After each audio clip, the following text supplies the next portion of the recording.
بسم اللہ الرحمن الرحیم۔ السلام علیکم ورحمۃ اللہ وبرکاتہ۔ نئے آنے والے دوستوں سے گزارش ہے کہ ہمارے یوٹیوب چینل قصے اللہ والوں کے چینل کو سبسکرائب کر لیجئے، جس سے آپ کو نئے نئے قصے سننے کو ملتے رہیں۔ تو شروع کرتے ہیں معرکہ کربلا کا 28واں حصہ۔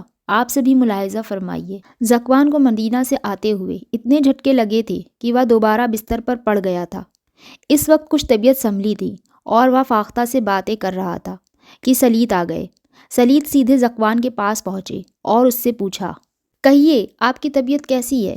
ذکوان نے جواب دیا، خدا کا شکر ہے، اچھی ہے۔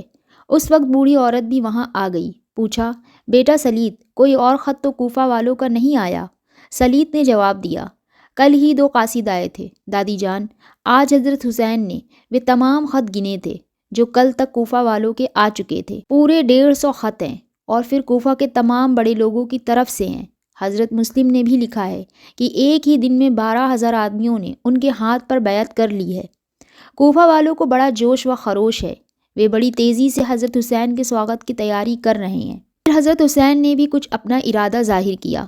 جی ہاں، وہ کوفہ جانے کے لیے بالکل تیار ہیں، کاش وہ نہ جاتے۔ سلیط نے حیرت سے بوڑھی دادی کو دیکھ کر پوچھا، کیوں؟ اس لیے کہ کوفیوں کا کوئی اعتبار نہیں ہے۔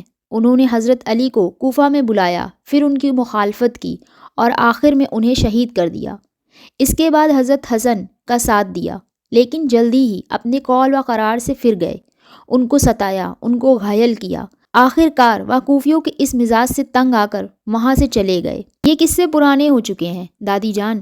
کوفیوں کے اب جو خط آ رہے ہیں ان سے ظاہر ہوتا ہے کہ تمام پچھلی غلطیوں اور کوتاہیوں کی بھرائی کرنا چاہتے ہیں۔ جو قاصد آیا ہے وہ کہتا ہے کہ اس بار تمام کوفی ایک ہو گئے ہیں۔ انہوں نے طے کر لیا ہے کہ مر جائیں گے پر یزید کی حکومت تسلیم نہ کریں گے۔ کچھ بھی ہو بیٹا، مجھے تو ان کی اور سے بے اطمینانی ہے۔ اب ایسی بھی کیا بے اعتباری اور بے اطمینانی، یاد رکھو لوگوں کا مزاج نہیں بدلا کرتا، وہ مکار اور دغاباز ہیں۔ تو گویا آپ کے خیال میں حضرت حسین کو کوفہ نہ جانا چاہیے؟ ہرگز نہیں۔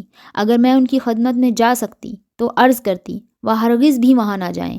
کچھ امام بھی ہیں غیر یقینی، آج ظہر کے بعد وہ شاید اپنا کچھ خیال ظاہر کریں، کیونکہ کل جو قاصد آئے ہیں انہیں وہ آج ہی جواب دیں گے۔ فاختہ بہن، ذرا جلدی کھانا لے آؤ، کھانا کھاتے ہی چلا جاؤں گا۔ سلیط کھانا کھا کر اٹھا اور خانہ کعبہ پہنچا۔ وہاں ظہر کی نماز پڑھی۔ حضرت حسین بھی وہیں آ گئے تھے۔ جب آپ نماز پڑھ کر چلے تو سلیط بھی آپ کے ساتھ ہو لیے۔ ان میں 2 آدمی وہ بھی تھے جو کوفہ سے آئے تھے۔ حضرت حسین نے قیام گاہ پر پہنچ کر کوفہ کے قاصدوں سے کہا، کوفہ والوں کو جتنا انتظار میرے ملنے کا ہے، مجھے بھی اسی قدر ان کی ملاقات کا شوق ہے، لیکن میری ایک بچی بیمار ہو گئی ہے، خدا اسے شفا دے دے، تو میں بہت جلد کوفہ پہنچ جاؤں گا۔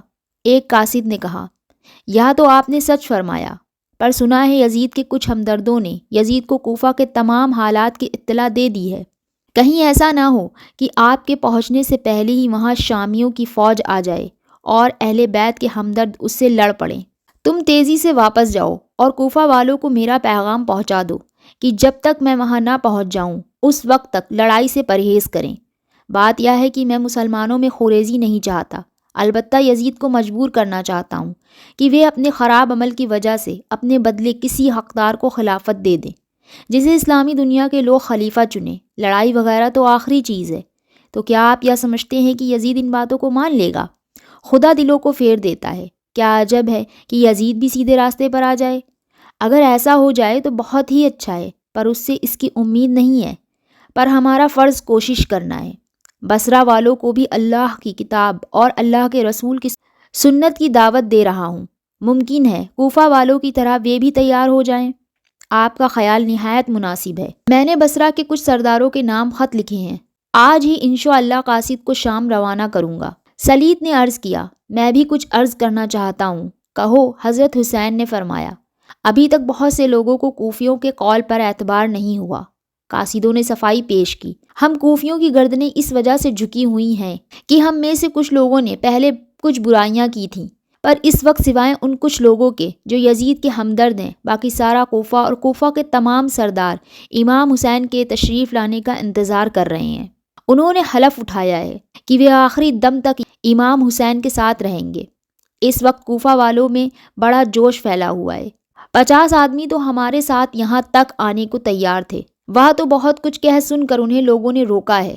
اچھا ہوا وہ نہ آئے۔ حضرت حسین نے فرمایا، بیکار سفر کی تکلیف اٹھاتے، یہاں سے تم واپس جا کر جو لوگ آنے کا ارادہ کریں انہیں روک دینا۔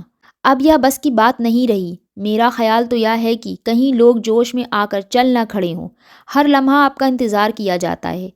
اچھا، میں وعدہ کرتا ہوں کہ تمہاری روانگی کے کچھ ہی دنوں بعد یہاں سے چل پڑوں گا، چاہے خدا نخواستہ اس وقت تک حضور پاک آپ صلی اللہ علیہ وسلم کی بچی کو آرام نہ ہو۔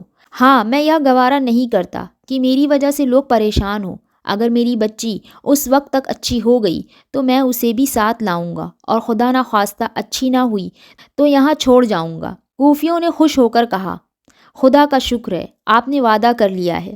اب ہم ہوا کی تیزی کے ساتھ جا کر کوفہ والوں کو یہ خوشخبری پہنچائیں گے۔ غرض یہ کہ تھوڑی دیر بعد قاصد رخصت ہو کر کوفہ کی طرف روانہ ہوئے۔ حضرت حسین نے اسی وقت ایک عرب کو بصرہ روانہ کیا اور بصرہ کے سرداروں کے نام خط دے کر ہدایت کی احتیاط کے ساتھ ان کے پاس پہنچا دینا۔ یہ عرب پہلے ہی تیار تھا، خط لیتے ہی فوراً روانہ ہو گیا۔